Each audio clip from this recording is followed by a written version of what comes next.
पहले जनगणना फिर परिसीमन, तब जाकर मिलेगा महिला आरक्षण का फायदा। 2029 के आम चुनाव में भी लागू होने की नहीं है उम्मीद। इस रिपोर्ट में समझिए महिला आरक्षण का पूरा गणित। संसद के विशेष सत्र में मंगलवार को महिला आरक्षण बिल पेश कर दिया गया। केंद्रीय कानून मंत्री अर्जुन राम मेघवाल ने लोकसभा में नारी शक्ति वंदन अधिनियम नाम से इस बिल को पेश किया। सरकार ने इसे ऐतिहासिक बताया है। बिल पेश होने से पहले प्रधानमंत्री नरेंद्र मोदी ने कहा कि एक पावन शुरुआत हो रही है।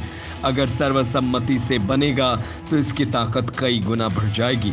फिलहाल इस बिल को लोकसभा में पेश किया गया है, बाद में इसे राज्यसभा में पेश किया जाएगा। उम्मीद है कि इस बार ये बिल पास हो जाएगा, लेकिन बिल पास होने के बाद ये लागू कब से होगा, इसे लेकर संशय बना हुआ है। विपक्षी पार्टियों ने इसे जुमला बताया है। कांग्रेस सांसद मनीष तिवारी ने बताया कि महिला आरक्षण बिल में साफ लिखा है कि ये बिल परिसीमन पूरा होने के बाद लागू होगा, लिहाजा किसी भी कीमत में 2029 से पहले ये महिला आरक्षण लागू नहीं हो सकता। कांग्रेस महासचिव जयराम रमेश ने भी यही कहा है कि 2024 के चुनाव के पहले जनगणना और परिसीमन होने की उम्मीद नहीं है। कांग्रेस ने भी सोशल मीडिया साइट एक्स पर लिखा है, जनगणना के बाद ही ये बिल लागू होगा। 2021 की जनगणना अब तक नहीं हुई है। 2027 या 28 में जनगणना होगी, उसके बाद परिसीमन की प्रक्रिया होगी और तब जाकर महिला आरक्षण बिल लागू होगा। हालांकि इस बिल पर बुधवार को लोकसभा में चर्चा होगी और उसके बाद इसे राज्यसभा में पेश किया जाएगा, लेकिन ये बिल कब लागू होगा, इस पर सरकार की ओर से अब तक कुछ कहा नहीं गया है। महिला आरक्षण बिल को लोकसभा में आने में लंबा वक्त लग गया। साल 1996 में इसे पहली बार पेश किया गया था। 2010 में यूपीए सरकार में ये बिल राज्यसभा से पास हो गया था, लेकिन लोकसभा में इसे पेश नहीं किया गया। अब फिर इसे संसद में लाया गया है, लेकिन ये बिल कानून बन भी जाता है तो भी इसे लागू होने में लंबा समय लग सकता है। दरअसल ये सारा खेल जनगणना और परिसीमन से जुड़ा हुआ है। किसी राज्य में लोकसभा और विधानसभा की सीटों की संख्या कितनी होगी, इसका काम परिसीमन आयोग करता है। 1952 में परिसीमन आयोग का गठन किया गया था। अनुच्छेद 82 में आयोग का काम भी तय किया गया है। दरअसल ये सारा खेल जनगणना और परिसीमन से जुड़ा हुआ है। पहले आम चुनाव के समय लोकसभा सीटों की संख्या 489 थी।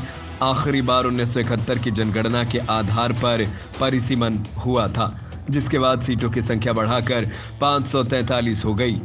आज़ादी के बाद 1951 में जब पहली बार जनगणना हुई तो उस समय देश की आबादी 36 करोड़ के आसपास थी। 1971 तक आबादी बढ़कर करीब 55 करोड़ हो गई।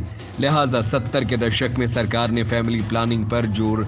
इसका नतीजा ये हुआ कि दक्षिण के राज्यों ने तो इसे अपनाया और आबादी काबू में की, लेकिन उत्तर भारत में नहीं हुआ और यहाँ आबादी तेजी से बढ़ती रही। ऐसे में उस समय भी दक्षिण राज्यों की ओर से सवाल उठाया गया कि उन्होंने तो फैमिली प्लानिंग लागू करके आबादी कंट्रोल की और उनके यहाँ ही सीटें कम हो जाएंगी। सीटें कम होने का मतलब संसद में प्रतिनिधित्व कम होना, इसलिए विवाद हुआ। इसके बाद 1976 में संविधान में संशोधन कर तय कर दिया गया कि 2001 तक 1971 के आधार पर ही लोकसभा सीटें होंगी, लेकिन 2002 में अटल सरकार ने दोबारा संशोधन कर इसकी सीमा 2026 तक बढ़ा दी। 2029 के आम चुनाव में आरक्षण लागू होगा या नहीं कुछ कह नहीं सकते।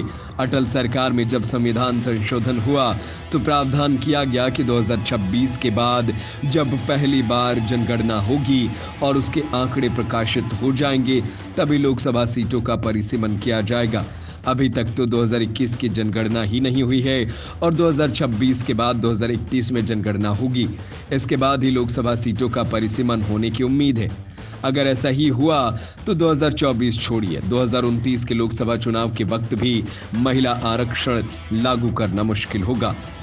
इसी राज्य की विधानसभा सीटों के लिए जुलाई 2002 में परिसीमन आयोग का गठन हुआ था। जुलाई 2007 में आयोग ने अपनी रिपोर्ट दी। इस आधार पर कई राज्यों में परिसीमन हुआ। राज्यों की विधानसभा सीटों का परिसीमन भी जनगणना पर ही निर्भर है। अगर ऐसा हुआ तो राज्य को भी पहले अगली जनगणना और फिर परिसमन का इंतजार करना होगा। यानी महिला आरक्षण बिल के पास होने के बाद भी इसे लागू होने में सालों वक्त लगना तय है।